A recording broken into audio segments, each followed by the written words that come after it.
Et on se tourne évidemment vers François Valrette, secrétaire général de la coordination rurale. Il y a évidemment l'enjeu du Mercosur, ce traité de libre-échange avec des pays d'Amérique latine qui pourrait sceller une partie du secteur agricole, l'avenir du secteur agricole français.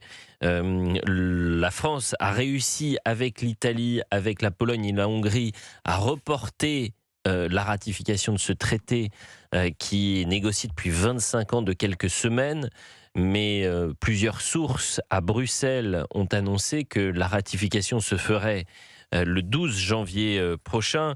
Et dans un instant, je vous donnerai la déclaration de la diplomatie allemande, qui est un énorme pied de nez à celle d'Emmanuel Macron qui disait ce traité n'est pas ratifiable en l'état. Mais peut-être parler aussi de la PAC, c'est très très important, François Valrette. En quoi la PAC peut changer aussi l'avenir de l'agriculture française? Mais la politique agricole commune, c'est ça qui donne la vision que l'Europe veut pour son agriculture. Et aujourd'hui, on a une politique agricole commune qui est encore commune, mais à partir de 2027, l'intention de l'Union européenne, c'est de renationaliser ça et de décliner ça différemment dans les différents pays. Donc on perd cette notion commune et on craint qu'il y ait de la concurrence un peu déloyale qui se crée à l'intérieur même de l'Union européenne. Le deuxième point, c'est qu'on a une agriculture en France qui souffre économiquement, vous le savez très bien.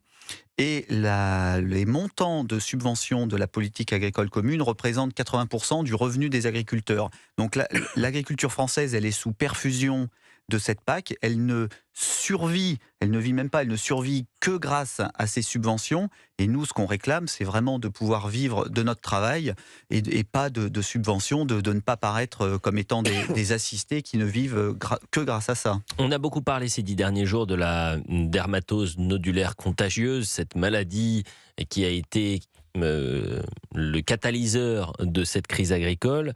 Il faut revenir sur quelque chose de tout aussi important, voire majeur, existentiel pour l'agriculture française. C'est le Mercosur. Une personne, un auditeur d'Europe 1 qui nous suit, il est midi 22, on est samedi midi, il est peut-être en route pour sa destination des vacances, pour le ski, que sais-je.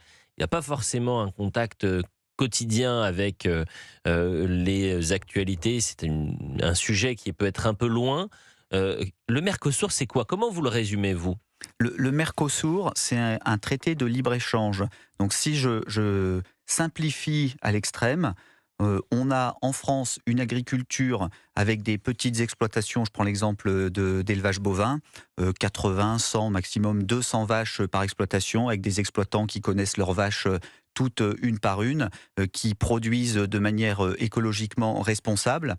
Et on va les mettre en concurrence déloyale avec des producteurs sud-américains qui sont dans des exploitations où il y a 10, 15, 20 000 bovins qui sont conduites avec des règles qui sont totalement différentes, que l'on ne veut absolument pas voir en Europe.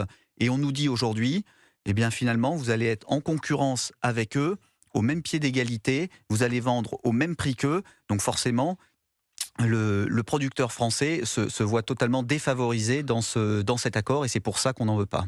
Et pourquoi il y a un bras de fer aujourd'hui entre des pays comme l'Allemagne? Je vais vous citer la déclaration du porte-parole adjoint de la chancellerie allemande. Et c'est fascinant de voir ça. Il dit, ne vous inquiétez pas, en gros, hein, je résume grossièrement.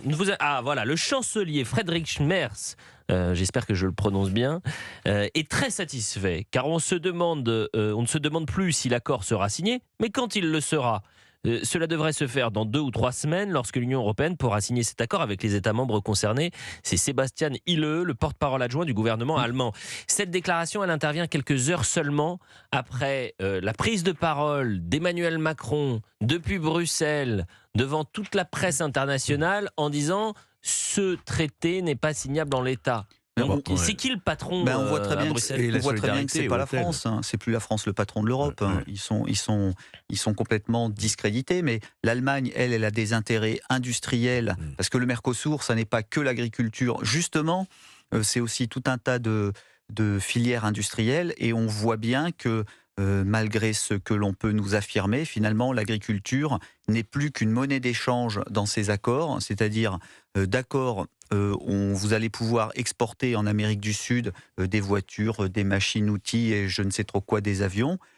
En échange, on vous autorise à importer en Europe des produits agricoles. C'est vraiment l'agriculture n'est plus qu'une monnaie d'échange pour l'Europe. À une époque, on parlait bien, enfin, récemment, de l'exception agriculturelle. C'est ce qu'on voudrait, oui, que l'agriculture. Oui, c'est dans vos rêves. Oui, exactement. Pardonnez-moi, C'était Georges des promesses Fenech. aussi. Non, c'était dans vos rêves. La préférence agriculturelle, je vais citer celui qui l'a voulu en priorité. Il s'appelle Philippe de Villiers. J'avais retrouvé un discours de campagne, son programme, je crois que c'est en 95, et il parlait de préférence agriculturelle. Et ensuite, on a retrouvé cette formule 40 ans plus tard, quasiment, enfin 30 ans plus tard, puisque au moment de la crise de 2024, la crise agricole de 2024, juste avant les européennes, revenait cette formule de préférence agriculturelle française. Ou d'exception. Oui, tout à fait. Elle a bon dos, l'exception, en ce moment. C'est l'idée de dire que finalement, l'agriculture et l'alimentation, c'est un facteur, c'est un secteur stratégique. Quand on nourrit les gens, c'est quand même extrêmement important. Et c'est de sortir l'agriculture de tous ces accords mondiaux pour en garder le contrôle et pouvoir être sûr de nourrir sa population avec les produits et les standards de qualité que l'on souhaite et de ne pas se faire imposer. Parce que finalement, la souveraineté alimentaire, c'est ça, c'est être souverain dans ses choix, c'est être libre de ses choix, de ne pas se faire imposer des choix par d'autres pays sur des critères qui ne sont pas les siens.